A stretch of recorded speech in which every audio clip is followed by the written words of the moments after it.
Alright, good morning, people of YouTube. So we're back again with another Bt12 deck profile. This time we have Beelstarmon. So this is the other deck that I was testing for the regional that I played in Momocon.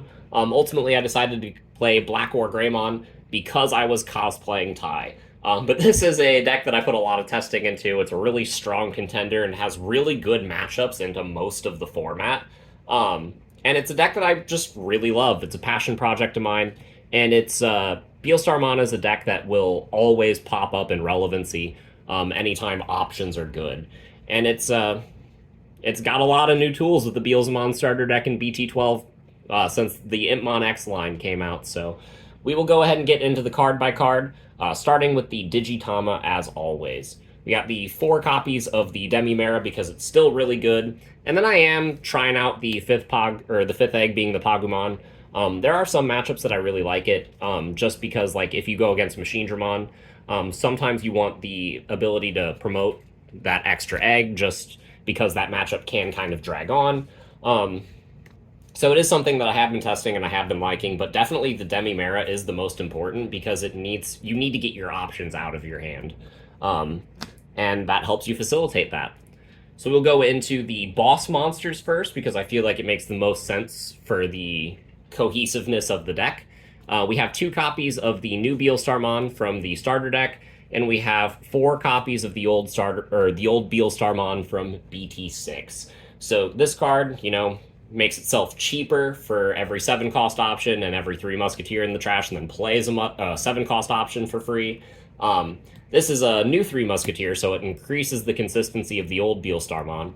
However, this card lets you play an Impmon from your trash and give it Rush. So this card's fantastic. The old Beelstarmon was dropping nail bones left and right, contributing to a wide board that could, go wide and swing out your opponent's security that way, while controlling their dudes in play because you had access to all this really good removal.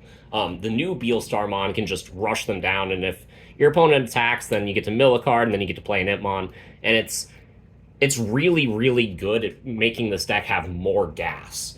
And like I said, these cards play into each other. Most of the time you're having 20 or 30 cards in trash, so this new starter deck, Beelstarmon, will play for either 5 memory or just 1 sometimes, and this Beelstar, as always, is played for cheap and or free. So these contribute to your win condition and your defense, and they are fantastic boss monsters. Rounding it out, we have the 1 of Death X, because, Hunters is good, Cross Art is good, Black War Greymon plays things like Tai, being able to de-digivolve them is pretty good. Death X is always going to be a great card, and with as much recursion that we have in the deck, I felt like 1 was good, but I didn't want to play more than that. So for the level 4s, because we are not playing any level 5s, and the level 4s is pretty much the same as it has been. We have the 1 Ginkaku promote for the Rush, and we have 4 copies of Scatter Mode to get the cards out of our hand and to draw new ones. These cards are pretty much staples in Beelstar. And then I have the 2 copies of the Porcupamon from the Beelzemon starter deck. On play, you get to mill 2, and it's a blocker. So this card kind of replaces Vilemon. It's just fantastic. I do really like this card. And it having a 4 play cost is really good whenever you just want to start playing bodies. But unlike Vilemon, this does not have the restriction where you lose 2 memory whenever you attack with it. So this card's good on offense, it's good on defense, it's a cheap body to play. It contributes a lot to the deck. And yeah, that's it for the level 4s. That's all we're playing. Going into the level 3s, this is where the lineup changed drastically. We got 4 copies of the Impmon X Antibody. So on play and when digivolving, so we're playing lots of Impmon, so you can actually evolve or promote an Impmon from your raising area and evolve this and get this when digivolving effect. Similar to Agumon X or Gabumon X. But when digivolving, you get to trash an option and then add an evil Digimon or a wizard Digimon back from your trash. So you get to add your Beelstars back with this, you get to add your Impmon pieces back with this. Something that I do a lot is trash an option to add back this Impmon, the one from BT6, and then play this Impmon to trash a card and then pull back my Beelstar and then play the Beelstar. And I've trashed 2 more options, making it two cheaper, making this Impmon effectively almost pay for itself.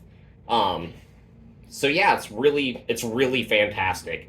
The Impmon X antibody also has a really good inheritable that's when attacking once per turn, you trash the top two cards of your deck. This card's fantastic to get under your scatter mode. You can swing, trash two, and then potentially draw three, trash two, and then draw one, trash one off the Demi-Mera, which makes it just a lot of value. Having an inheritable effect as well as just this amazing on play is just fantastic for the deck. And then, we do play the 2 copies of the BT6 Impmon, like I was saying. This card combos really well with the Impmon X Antibody. It combos really well with the Beelstar. This card helps you get back the pieces that you need when you need them. And then we got 4 copies of the Impmon, that is the new Box Topper promo.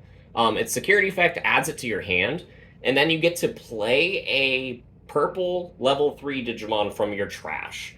So this card's fantastic. It doesn't negate the on-play effect so that you can play the Impmon X, get this card's effect again, which is really, really good. I was testing this card at just 3 copies, but it ended up pulling its weight and just overperforming. So I decided to bump it up to 4 in my final build. So having 4 copies of this and like the nail bone means that your security is just really, really scary. It's a fantastic card, and even when you draw it in your opening hand, you can just kind of evolve it in the back and then promote it, and then, like I said, evolve it into the Impmon X Antibody because it does have that Impmon name. So these 6 pieces, I felt like it was important to play like 6 Impmons so that I could always have an Impmon name to pull back with the new starter deck Beelstar. So yeah, that's the Impmon package that we're playing, and it's the biggest change in the deck going forward. So for the rest of the rookies, I'm playing one of the Gabumon from BT2 because this card is still fantastic. And you want another inheritable effect to throw under the scatter mode. So I felt like having 5 rookies with good inheritable effects was good enough. And I wanted to play the Floodgate package, the one of Gazi and the one of Psychmon. So you only need to see one because you can keep pulling it back off of cards like the Security Impmon and Nailbone, things of that nature. They're absolutely fantastic, but I didn't want to bump either of these up because that would mean cutting this Gabumon, and I really don't want to do that because I like having that inheritable effect. So that is it for the rookies, and we will go ahead and, we do have one more Digimon in the deck, but it is one we can't evolve in the back. It is the single copy of the Lucemon, and, we always have 10 cards in our trash, so playing this card for cheaper is never a problem. And with as many good cards that we have in our deck that have security effects, sometimes getting a recovery is really, really nice, especially into something like the Beelstarmon matchup. Like, if they go into Beelstarmon X, trash the rest of your security, and then you go hard play Lucemon on your turn after doing whatever it is that you're doing to recover, then the Beelstarmon X isn't killing you that turn. So it's one of those things that it's a good card, and it's usually putting something scary into your security. So I do like it as the one of. So for the options, we got 3 copies of Nailbone because this card is broken. We got 4 copies of Rival's Barrage because this card adds so much to the deck. Adds back pieces if you mill it, which happens all the time, and then, it's a really good card to cast off your Beelstars. We got 3 copies of Fly Bullet because this card is also fantastic removal. The only problem is it doesn't remove Quartzmon, so that's the only reason we're playing 3 of it. We are playing 3 copies of Casitas Breath because the blue package, I feel, is still mandatory. Bouncing things is really, really good, and some things in the format can't be deleted, so you want to be able to bounce them. And some things get value from being deleted, like, again, see Beelstarmon. So being able to bounce like the Beelstarmon X so they don't get the Impmon play again is really, really nice. However, if you are taking it to an Ultimate Cup, this is one of the cards that you would have to cut. So I'm playing 3 of the Casitas Breath, and then for a couple 1 of 7 costs, I'm playing 1 copy of Plasma Decager Launcher. My only problem with this card is it doesn't bounce Arresterdramon Superior Mode, but it bounces pretty much everything else that's scary, and sometimes you can cast it for 5. I'm playing around with the idea of just cutting this for the 4th copy of Casitas Breath, in all honesty, but it has pulled its weight, and sometimes being able to cast it for 5 is really, really good. That's one of the main reasons that the Lucemon is really good, so it's same logic here. And then we have the 1 copy of the Jawalt Schwarmer, because this card will save you in a lot of matchups, like Blue Flare, D-Brigade, Bloom Lord, especially Bloom Lord. And it's a good card. I really like it. And if you don't find it useful in the matchup, just discard it. Like, that's all there is to it. We got the 1 copy of the Happy Bullet Showering to round out the 7 cost options. This card can kill a lot of small bodies, or if they only have 1 big body, it still kills that big body. Adds to our overall consistency with just keeping a lot of 7 cost options in the deck so that we're always milling good things that our Beelstars cost less. So we do play 3 more options in the list. I got 1 copy of Calling from Darkness because I'm only allowed to play 1. I got 1 copy of Deathclaw because it helps us delete our scatter modes and delete their bodies. Also, it has a security effect, so our security is just pretty nice in this deck. We got the 1 copy of the Mist Memory Boost because I can only afford to play 1 in this deck. And that is because I am playing the blue package, so I wanted to make room for a full 3 Tamers. Especially since I'm not drawing as much as the old Beelstar package, I'm milling a lot more. So if I mill a Tamer, I want opportunities to draw into more. So I'm playing the 2 copies of Kyoshiro because this card is just fantastic at refilling our hand, being a memory Tamer. It's just the best card that you could be playing in the Blue Tamer line. And then I am playing the 1 copy of Matt and Sora for the variety, because 2 copies of Kyo in board do less than a copy of Matt and Sora plus Kyo.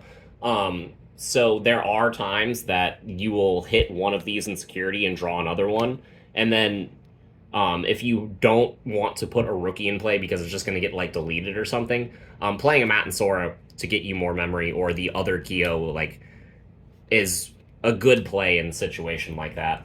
Plus, if you go into Black or Greymon, they might pop one, so having a backup is always good.